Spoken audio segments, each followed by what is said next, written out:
You are listening to WCB Newsline. Unleash. I'm Bailey McDermott, and this is Rob McChrystal. We are volunteer puppy raisers for Guide Dogs for the Blind. We've been raising puppies since 2018. Taryn, that Marilee now has, was our second puppy. Our first puppy was a career change, but she did go into another line of work. She's an ambassador dog for Guide Dogs for the Blind, and she works for Lighthouse. For the Blind. Lighthouse for the Blind out of San Francisco as their ambassador. So what does an ambassador dog mean? Well, I mean, what do they do? So she goes to, so one of her two caretakers works for Lighthouse for the Blind as a mobility instructor for the blind. Oh, okay. And so she has the option to go into work every single day into the facility. The clients of Lighthouse, how guide dogs function and how they behave in the working world. Part of Lighthouse's mission is the invention and development of technology for blind folks. So if they need to have a product that interacts with a dog, it's nice for them to have an animal that's trained in the facility. To try it out. Yes. Mm-hmm. Cool. She knew her guide dog stuff, but Violin did not care to work. Oh. Her name was Violin? Her name was Violin, yep. Oh my goodness, how creative. Okay, so here come the questions. So I'm Marilee Richards. I guess I should introduce myself also. Taryn is my first guide dog, and I just love her to pieces. And these guys did a great job getting that started. And so that's how this podcast idea was born. I wanted to share that. And I have my friend Lisa Comstock, who's a photographer, and so she's taken me places and photographed all the things that Taryn has done with me. Not all the things, but a lot of the things. And then she shares it with Bailey and Rob and the Facebook world. And she's been on the news 3 times for their weather segment. So I think she's pretty famous. And Viola is the person that is at our controls doing the recording, and I'd like to thank her for doing that for us. Bailey and Rob, I know Taryn was your second guide dog that you raised. Was that experience satisfying to you, and was the process what you expected? It was satisfying. We kind of knew what to expect since we had already raised the dog. The difference was Taryn was born when COVID first started and everybody went into lockdown. So most puppies, you're trying to show them the world, the outside world, get them acclimated to things that they're going to see in everyday life. And Taryn didn't get that for a long time because we couldn't go anywhere. So she got really good at her house behavior and doing what she's supposed to be doing when she's in the home. And then we had to show her the outside world later when she was older and things were opened and we could go back out and life could resume, basically.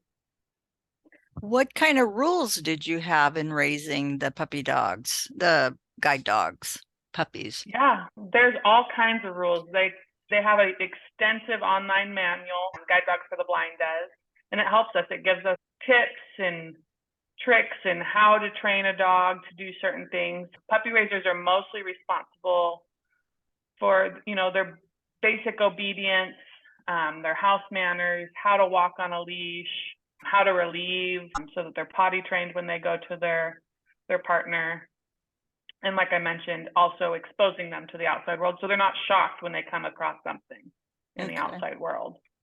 One of the rules that usually catches people off guard is that tennis balls are prohibited for any reason. And so Taryn, for most of her puppyhood, never saw a tennis ball or saw another dog playing with one. And that's so that in the future, when they're working in the field, such as with Marilee, if she sees a ball bouncing on the ground through the park or whatnot, she doesn't get distracted by it. There's lots of rules that go with these dogs, but the vast majority of them are made with future behavior in mind. That's interesting. I know they told me not to have tennis balls, but we have a little puppy here that uses the tennis balls, and so she doesn't go after a bouncing ball at all. Yeah. The ball thing is because labs can become really obsessed with balls. Like, we have a pet lab, and I mean, if she saw a ball bouncing down the street, it would be game over. She would be gone and after it. She's chewing on one right now, actually, Yeah. behind us. So you've mentioned a little bit about the COVID, the difference in the COVID restriction. Was it hard to get all her training completed because of it? Because it must have been most of the time you had her, right?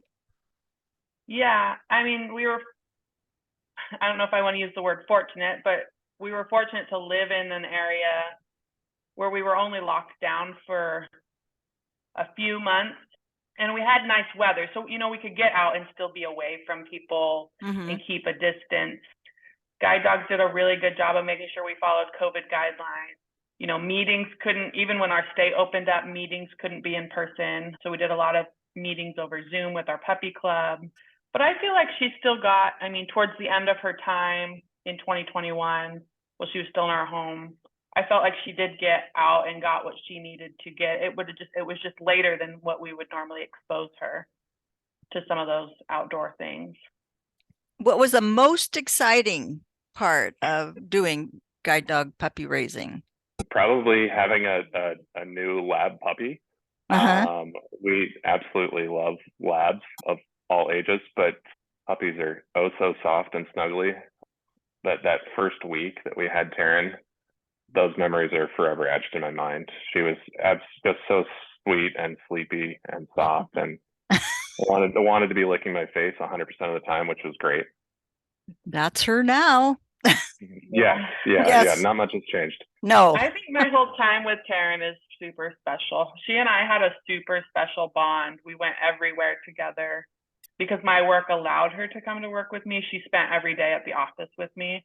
So, there was very few days during her year with us that we didn't spend a day together. So you had her for a whole year then? Yeah. 14 months. 14 or 15 months, yeah. That must have been really hard to give her up and bring her back to boring Oregon.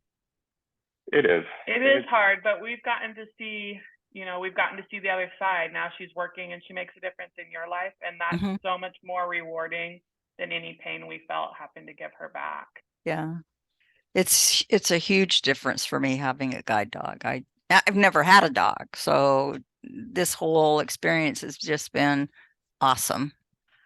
I really appreciate everything you did to make that transition for me that much more easy to process. You're so welcome. We love seeing pictures of the two of you. You guys were a match made in heaven. I think we were. I think I really believe that. Do you have any advice to people that want to take on puppy raising? Do it with an open mind. I know it seems so hard, and we were those people in the very beginning that said, no, we can't do that. How do you raise a puppy and give it back? And it is hard, I'm not going to lie, but it is so rewarding. You're making a difference in their blind partners' lives, but they touch so many more lives along the way, as they're being raised as a puppy. You and Lisa can attest. I'm sure she's made a difference in Lisa's life now. Every life in this everybody that I know in this building, not, so quite a few, a dozen probably. Yeah. They don't talk to me anymore. They say, hi, Taryn. It's not hello, Marilee. Yeah. That's pretty common, actually. That's common even as a puppy raiser. They get to know the puppy and they forget who you are. Yeah. Okay. Is there anything you would like to share as far as your personal experience in the puppy raising business? Especially with Taryn and actually with Violin as well, it's probably, I didn't get to walk the dogs as much as I would have liked. I'm 7 feet tall and I have a much quicker and faster stride than most people. And Taryn, as we know, has a nice soft pace that matches you perfectly, but it's terrible for me.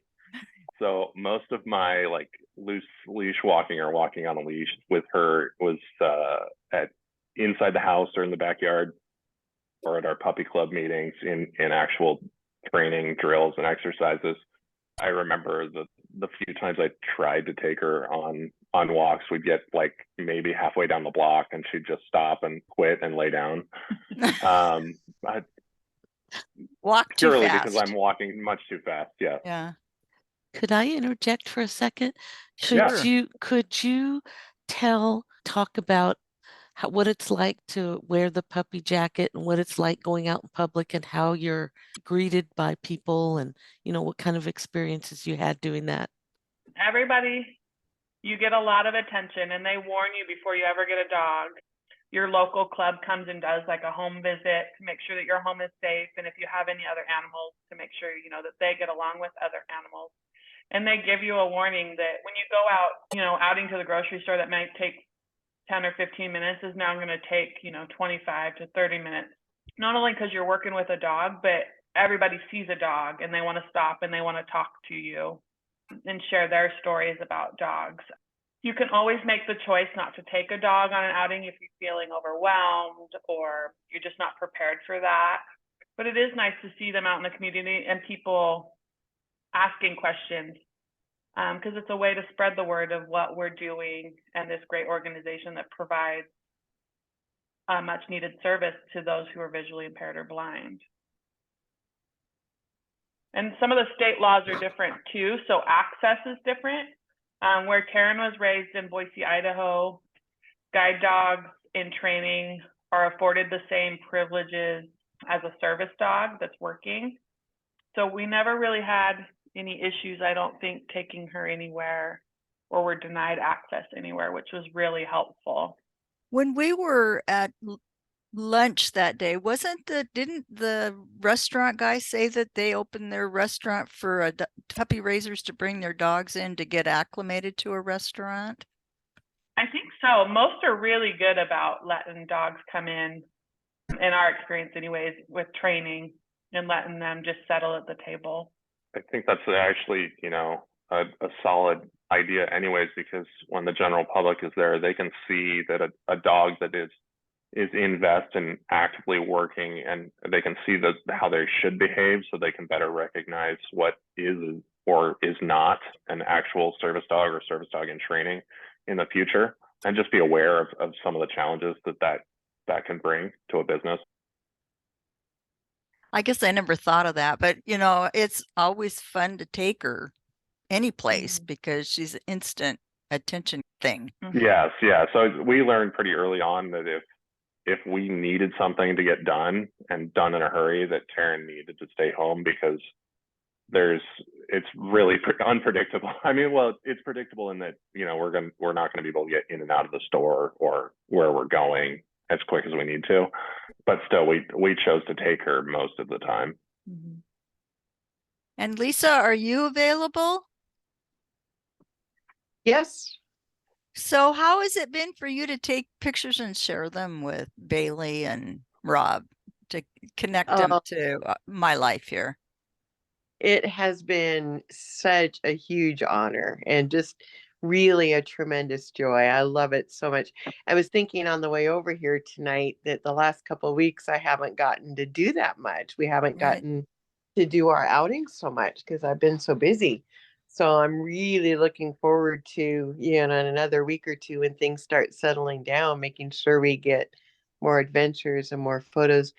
Because I love not only letting Rob and Bailey see you and Taryn together, but also, again, spreading, the mission of what they do, the work that they do, the service they provide with the Facebook community, but also I keep hoping that KOMO will mention that she's a guide dog. I guess the last time they used her picture, they did say she was a service dog. Just whatever I can do too to help increase awareness, of the program and people recognizing, this particular type of a service dog.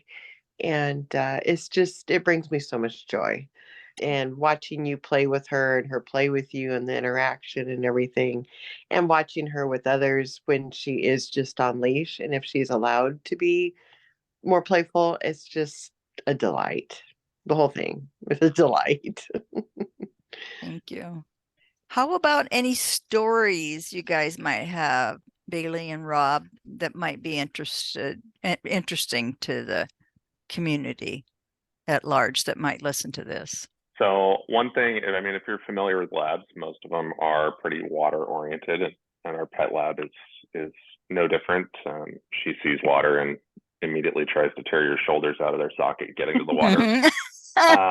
Yeah. And they do their best to at guide dogs kind of breed out that willingness to, or that drive to get to the water and be active in the water, because blind people aren't usually the most popular at swimming, or most Right. active at doing so. And so our first dog, Violin, was very much in that vein, and when it was raining just would refuse to go out, wouldn't step in puddles for any reason. That was kind of a nightmare at times, especially in the Boise winter.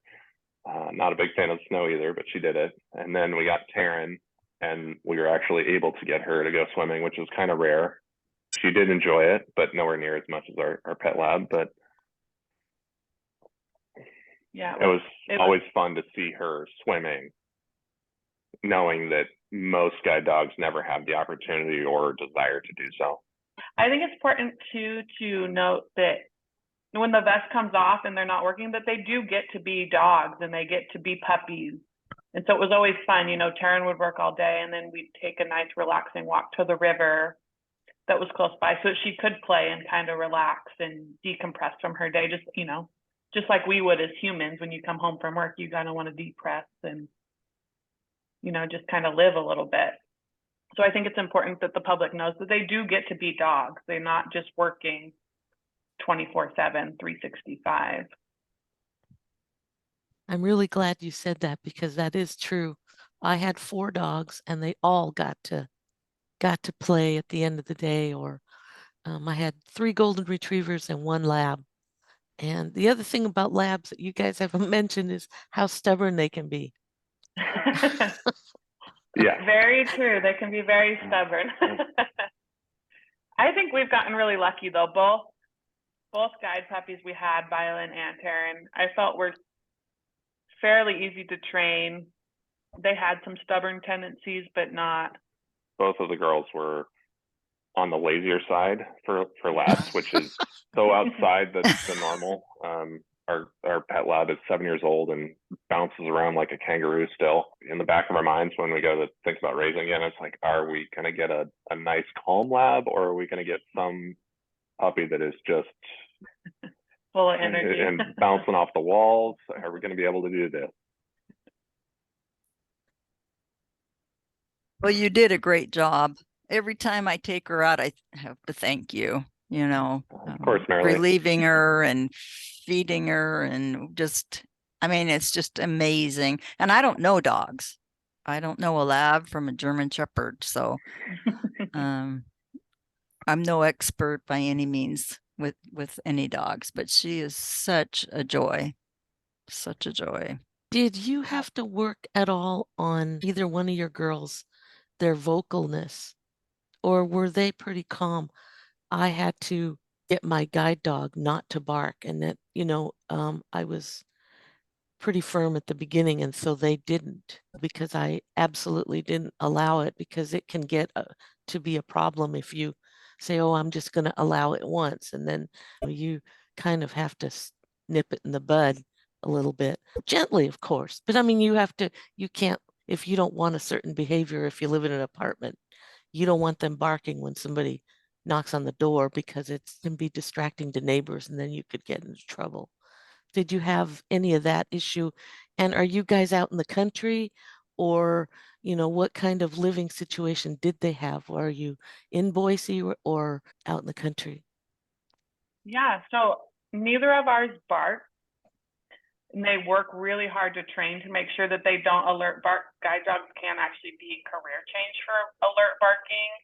And so that's part of the training we do in home, is making sure that when somebody knocks on the door, that we reward them for not reacting or not getting up, so that they don't jump on somebody as they come through the door, or they don't bark to tell you that there's somebody there. I think I could count on one hand for each of the girls how many times I ever heard them bark. And if they did, it was because they were playing.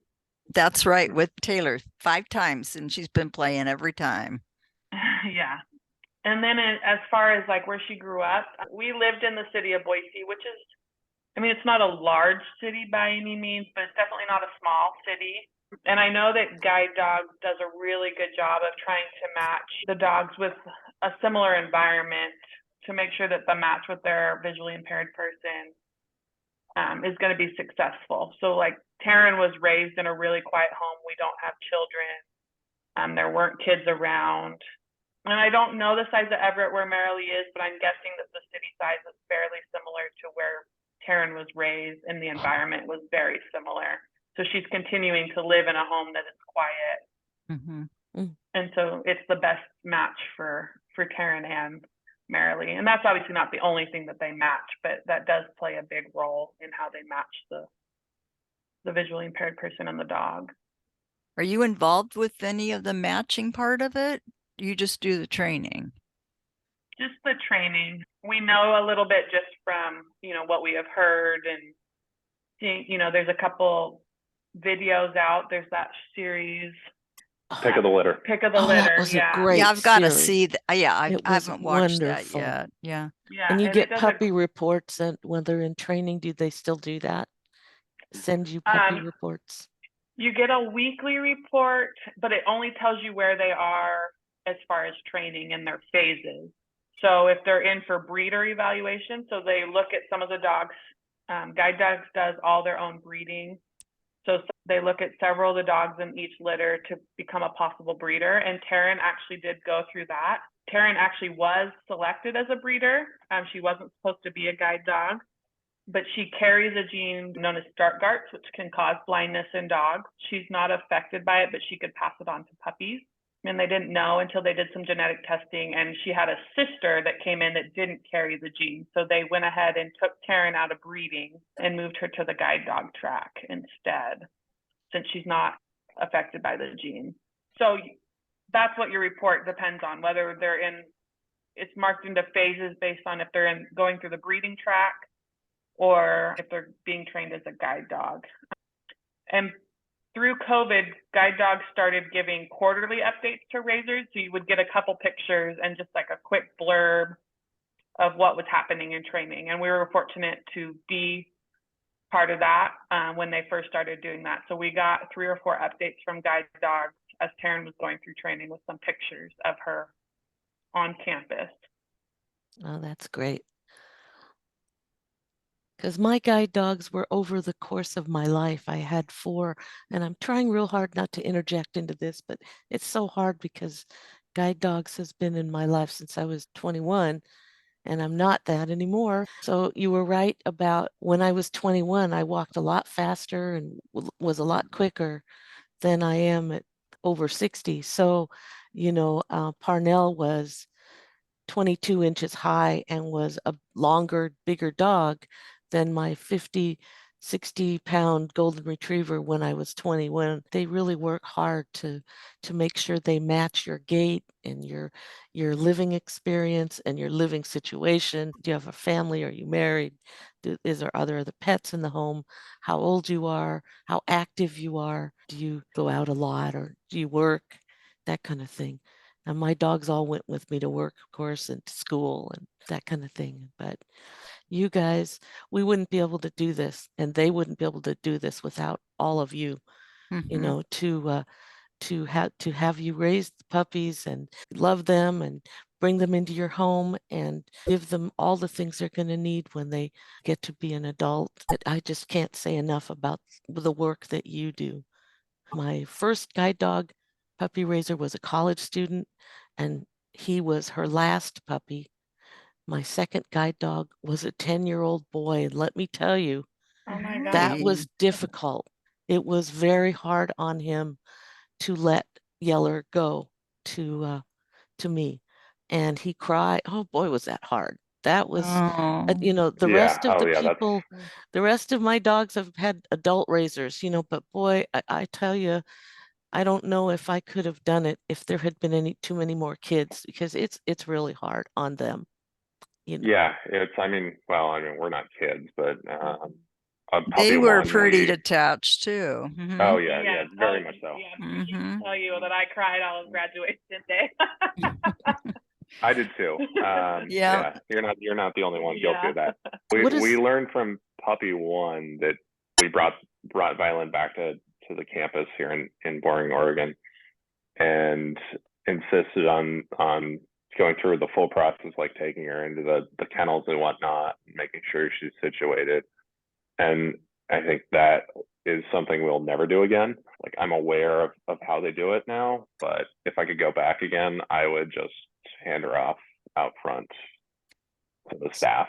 Speaking because of graduation, utterly, how yeah, is it for you? How was it for you to watch the ceremony and how she's handed over to Marilee, and and then you get to take pictures with them and get to meet her. How is that from your side of things? I don't think I have words for how rewarding it was. Like I said, we cried the entire day, but they were happy tears. We got to see not only our work come to fruition and see her become a guide dog, but it was so apparent in Marilee's demeanor as well, how much her life had been changed just in the 2 weeks she had known Taryn. You're right. and to add on to that, before we were even officially raising Violin, our first dog, we had attended a graduation at the Boring, Oregon campus because we were in Portland for some event. And there we were, no attachment to anybody or any idea what was going on, absolutely bawling our eyes out, but the happiest tears imaginable, because you see such joy on stage when the new handling teams are getting to talk about how their lives are changing. And for us, that was really something that was like, you know what, that seals the deal for us. It's going to be painful, but if I can do something to change somebody's life that drastically in the best way possible, I'm definitely going to do it. We've always had dogs too. And I think, we don't have a service dog, obviously, but just the joy that a dog brings to your life. Why wouldn't you want somebody else to have that same joy? They're such a great companion at the end of the day as well, whether they can provide a service or not. Yeah, I think I get a little taste of why my dad was so attached to dogs. He grew up with them, and my mother had allergies, so we didn't have any pets growing up. I had an outside dog for my kids, but they took care of it. And this is just totally different. And the attachment is just so strong. And it's so uplifting, and your heart takes flight almost, because you have this little thing that's leading you and taking you to where you need to go. And all the tea in China, I can't figure out how they can remember from month to month the right road to go down or the right door to go to, but she does without me telling her. She knows exactly once she gets there where she's taking me to. And it's pretty awesome. So I can understand how being totally blind, it works once you have a sighted person help you find your way on your routes. And your first dog is always, I don't know what it is about your first dog. My first dog was my favorite. And I remember him. I have a picture of him poster size on my wall. Uh-huh.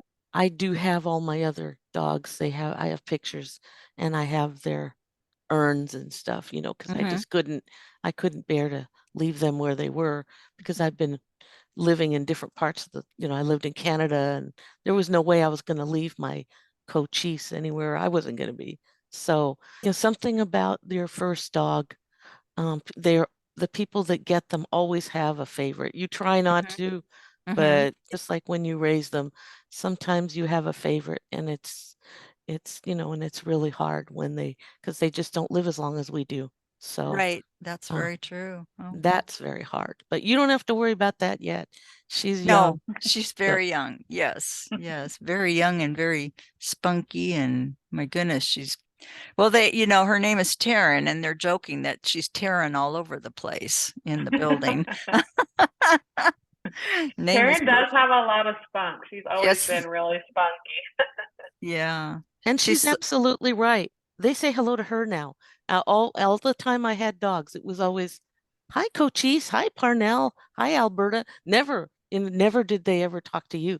It's always because they just are so drawn to the dogs, Mhm. and we are ambassadors too, in a different way. Mhm. We have to, sometimes when you're not feeling well and you need to get somewhere quick, somebody wants to stop and talk and you've got to make an appointment. It's really hard to say, well, I really have to go, but Yes, it's totally different. It's different in church. It's different here. It's different with my family. I mean, and my life here has totally changed because I've been living by myself for decades, two decades now. And I have this cute little being that I can hug and cuddle with and pet and take a walk and take care of. And reminds me when my children were small and they were totally dependent on me. So when they were talking about how a grocery store trip can, you have to pack like you do for a little kid, bring all their stuff and their bags and their treats and their whatever you have to pack. You almost have to take a backpack with you for all their stuff. yeah, grocery shopping, I do not take her. I leave her on a tie down Yeah, because we didn't take her grocery shopping very often either. she that went the was like first time. Yeah, that was like for me it was like late night. If for whatever reason I needed something for the morning, it's like, oh, it's 10 or 11 o'clock. I'll go to Winco because there'll be nobody there. That's really the only guarantee we had of taking her somewhere and not being stopped. Right. I go to Winco too, but it's such a big store. Pushing a cart and keeping a hold of a guide dog is not an easy task. So we're going to do that tomorrow. So she stays home in her little bed and I go grocery shopping. So Do you still use a kennel? Do they have you guys use a kennel when they get older? So we had the kennel train when she was a puppy, but as they get older, you can leave them out of the kennel if they have good house behavior. you gave her good house behavior. She's never gotten into a wastebasket, into garbage. She's never chewed on toys. She's whatever you did well. Boy, you're lucky. I kenneled all my dogs because I didn't want them into stuff while I Yeah, was she gone. doesn't get into stuff. I Yeah, mean, that's good. Marilee, you were pretty upfront about her not sleeping on the bed with you. Has that changed at all? no, she sleeps in her little, my daughter gave her a great big bed. Oh, okay. Which is already now, I'm going to probably have to go to the next size because she's gotten pretty big. But anyway, she sleeps in her little bed by my bed. Well, you guys, I didn't do that either. While they were working, they slept in their kennel or on the floor next to my bed on tie down. But when they retired, and I did keep them all except for Yeller, who went to a lab rescue place here in Seattle because I was getting another dog, but I kept all my golden retrievers and they did get up on the bed once they retired. Mm. Then we had to race for the bed and see who got there first. My bed is up so high. I don't know if she could get up that. Well, I guess she could now that I think about it. She gets pretty crazy with Lisa. Lisa is her best buddy. How does the school feel now about dog parks? I was always afraid because I didn't know how well other people had their dogs with their shots. They don't recommend dog parks. Allowed, Yeah. We have a dog park 3 blocks from us now that we're living in Portland. I still am hesitant about taking our pet lab there because for the very same reason is I don't trust 50% of the people out there that have dogs. Even if the owner will claim, hey, the dog just wants to play. It's like, well, that's great, but mine really doesn't care about that. She wants to play with a ball and that's it. She doesn't want another dog sniffing everywhere, trying to play with her. So yeah, for a guide dog, it's not something we can take a dog to. Yeah, we went to Edmonds waterfront. I got out of the car with Taryn and this man said to me, I need to meet you. And of course, he's outside my vision range. And I'm thinking, why does this man want to meet me? And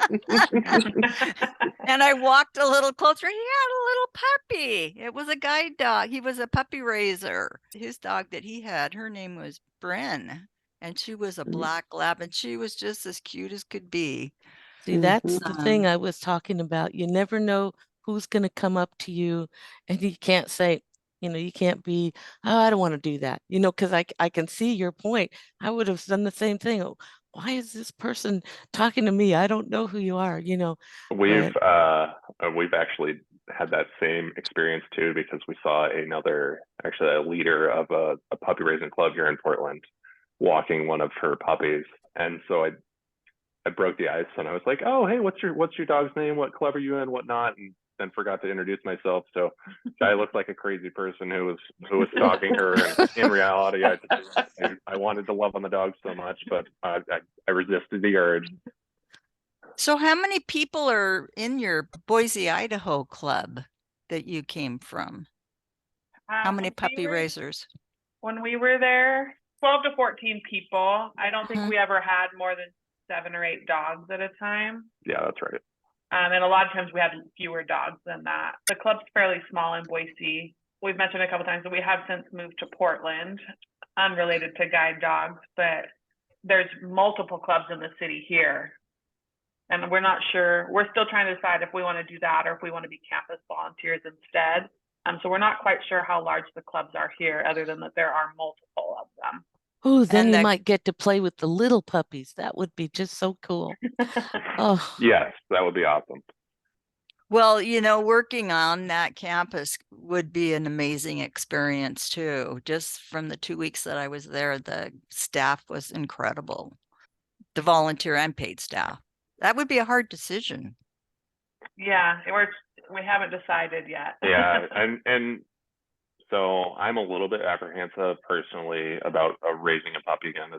Anytime we see a puppy, especially a lab puppy or golden lab mix or what happens in the streets, our hearts melt a little bit and we go, gosh, it would be so much fun to raise another puppy. I'd love that experience again. However, we live in an area that's probably a little too dog friendly with the businesses. So we've got a Safeway that's a block or two away, and they do not discourage people from bringing dogs in. It is an absolute madhouse. oh, And Oh, they my clog the goodness. aisles. Yeah, there's no, if a dog is misbehaving, everybody just keeps walking. I'm really apprehensive about doing that while we're living in an area that sort of thing is commonplace. Yeah, because it doesn't set a guide dog puppy up for success, and that's what you want to do. Exactly. No, it doesn't. All that you can to set them up for success when they're little. Well, I know today when I went to the dentist, I was on the bus and I was in the bus station and I must have run into 4 dogs, and that's really a hard thing to handle. She's good. She doesn't run after him, but just trying to keep her from getting too close I'm is just trying to keep them off her. Boy, yeah, that's exactly. Mhm. Yeah, and that must have happened like 4 times. And there was this great big huge, it looked like a Alaskan husky. It's just a huge dog. And I thought, ooh, I think I'll go over here. Going over that way yeah. where that Yeah. fake dog is. Unfortunately, my Parnell got attacked by a Oh, No. dog when we were walking somewhere once, and luckily it didn't bother him as much as I thought it would. I think it bothered me more. Because you don't know what to do. There's all this growling going on, and and I am a totally blind person, so you don't know whether you're supposed to get them apart, and you might get bit, and and all that, and it's really scary. Yeah, it would be frightful to me because I'm pretty limited in what I can see, although up close is not as bad. But I still wouldn't be able to separate the dogs comfortably, I don't think, because I would worry about getting bitten or attacked myself. Have any of your other dogs got that close to them to where she was afraid or you were afraid for them? I don't think so. We've never experienced that. I know we've had a club dog before that actually did get bit by another dog while they were out training. And they tell us, as bad as it kind of sounds, is not to try to separate the dog so that you don't get hurt. Right. They tell you to just try to make a lot of noise, shout for help, yell at the dogs to, try to distract them and get them away from each other by making noise. And when they're smaller, much smaller, if you're concerned about a dog that's nearby, you just pick them up. Pick them up, yeah. Yeah, and with Violin and Taryn, that was incredibly easy since they were, when they left us, they were both 40 pounds. So that Of was, So course, they're she little is. dogs. Ah, Yeah, she was Yeah, little, they're but she's little. grown quite a bit. Taryn has grown quite a bit since I got her. Put on 10 pounds and gotten longer and taller, but she's still a little dog. yeah. Yeah, she's pretty petite. Even she had grown when we met you guys in December. She's grown since the last time we had seen her, but she's still pretty small, especially Yeah. compared to our pet labs are quite a bit bigger. You know, dogs get as many nicknames as people do, don't they? They do. We had all kinds of nicknames for Taryn. Well, my daughter doesn't like the name Taryn, so she calls her T now. So Oh, yeah. now that we used one to call she- her T-Dog, yeah. Oh, did you? Okay. Mhm. What else did we call her? Toots. We used to call her Toots and Tootie quite a bit. yeah, I called Parnell the P Man. Oh And dear. I just the letter P. Well, okay. Interesting what the school names the dogs according to their litter, the letter of their litter. So it's really funny how all they get their names. There's been some interesting names. Yes, there Yes, have yeah, been. they, So they can't reuse names while there's dogs like That's working. So like Taryn, they won't reuse Taryn until Taryn is retired.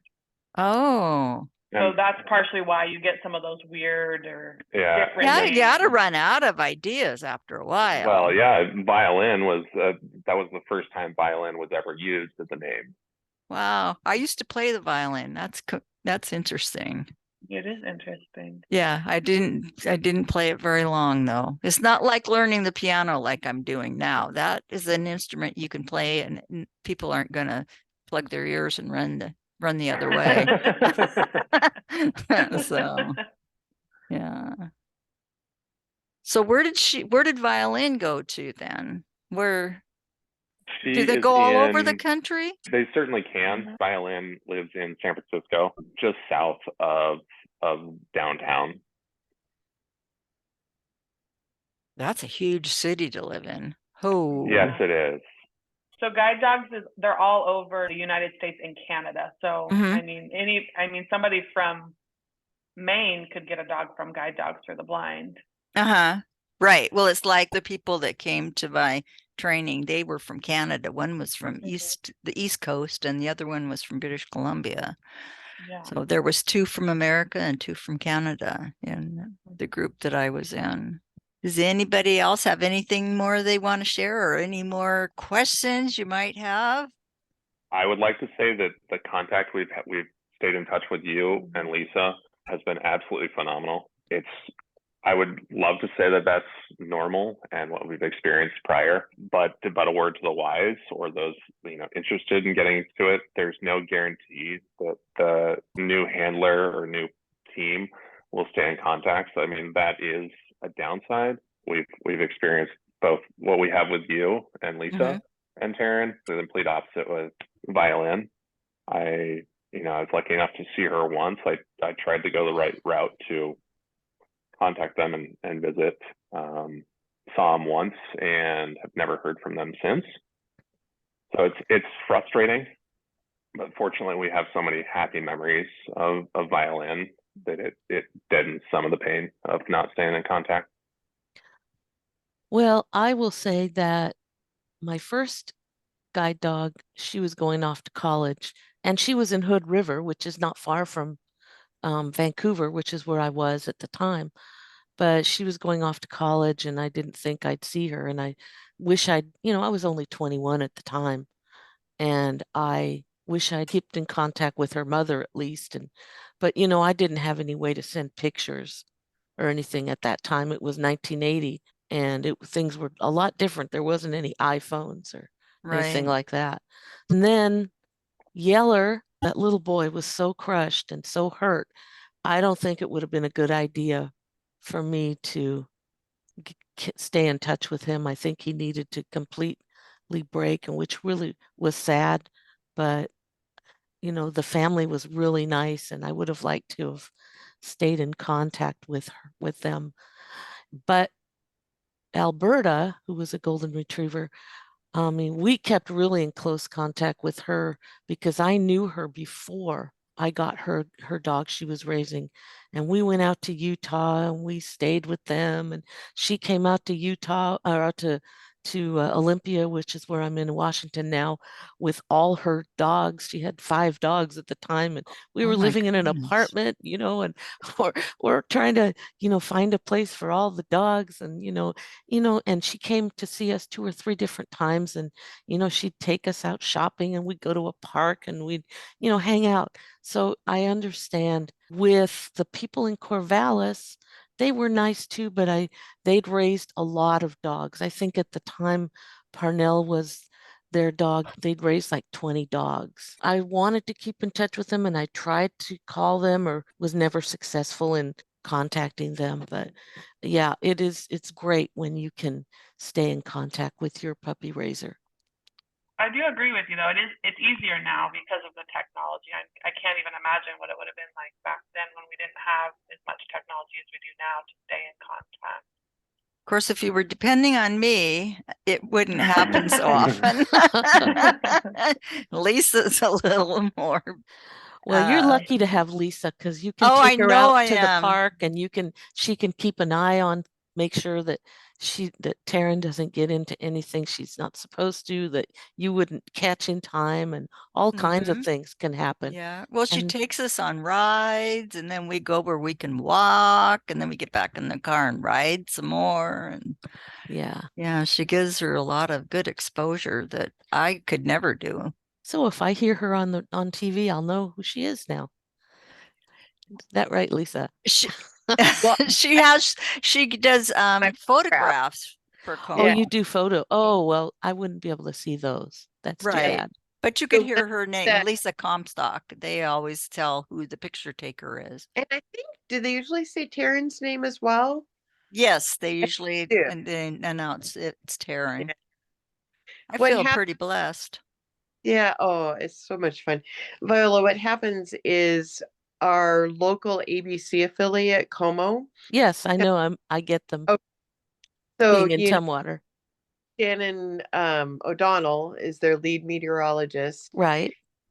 He will showcase photos that are submitted by viewers, and some of them are just weather related, their scenery, Come here, baby. pretty or interesting. But she also will frequently include a dog walking forecast that shows pictures of dogs being walked.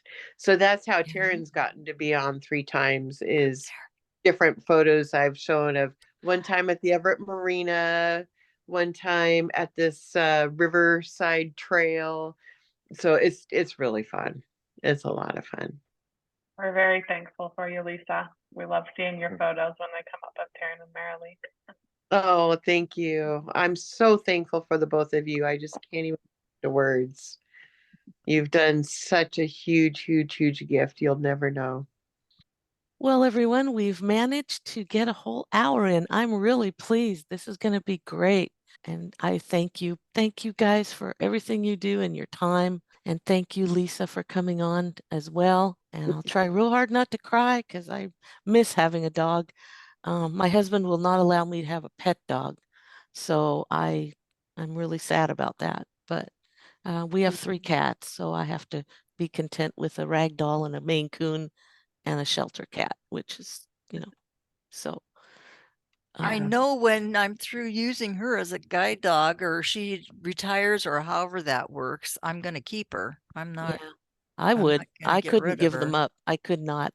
I felt that they had given me their whole lives and worked for me, that I couldn't do anything less than to keep them and be there for their last years. I just couldn't do it. Yes. Especially golden retrievers, which are my favorite. Cool. This has been really a wonderful experience with all of you. So thank you so much. Of course, Marilee.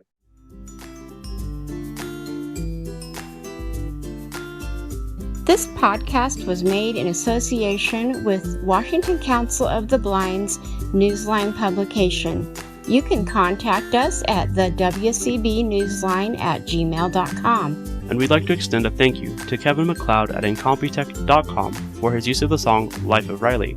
Thank you so much for listening, and tune in for our next episode or check out previous episodes.